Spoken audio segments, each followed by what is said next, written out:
Et si la télémédecine pouvait rendre l'exercice de la médecine libérale plus attractif?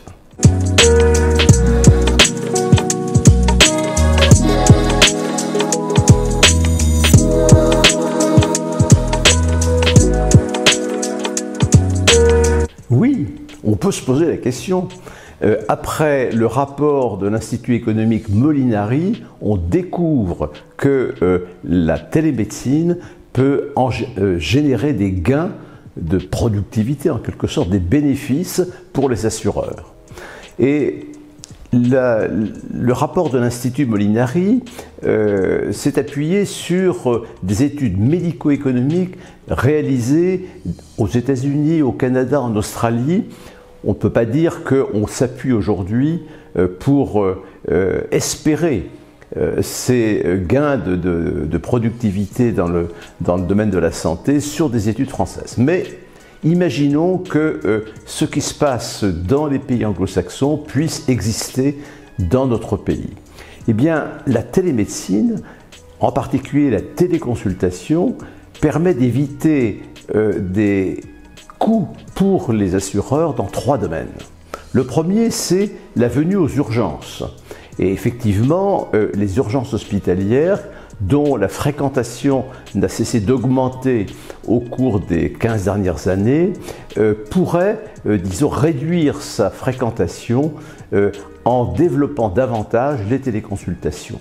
Et donc là, l'Institut Molinari parle d'un gain de 450 millions d'euros.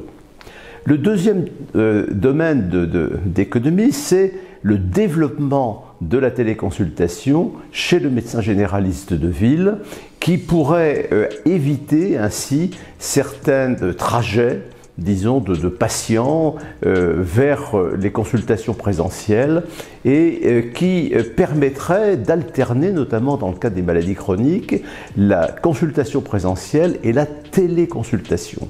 Et là, on génère également des économies. Et enfin, le troisième domaine, c'est la téléexpertise faite avec les médecins spécialistes qui pourrait se transformer en téléconsultation avec le médecin spécialiste, mais au moins éviter également des déplacements dans certaines spécialités dont on connaît les délais de rendez-vous. Eh bien, on pourrait également faire remplacer ces consultations présentielles chez les spécialistes par de la téléconsultation.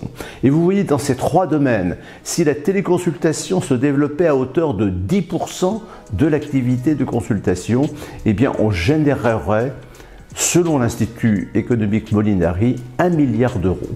Et donc je pense que c'est intéressant pour le secteur libéral, car nous avons un modèle économique qui a été expérimenté dans le programme étape de télésurveillance des maladies chroniques, où lorsque les objectifs étaient dépassés, l'assureur était d'accord pour redistribuer auprès des professionnels de santé 50% des bénéfices générés.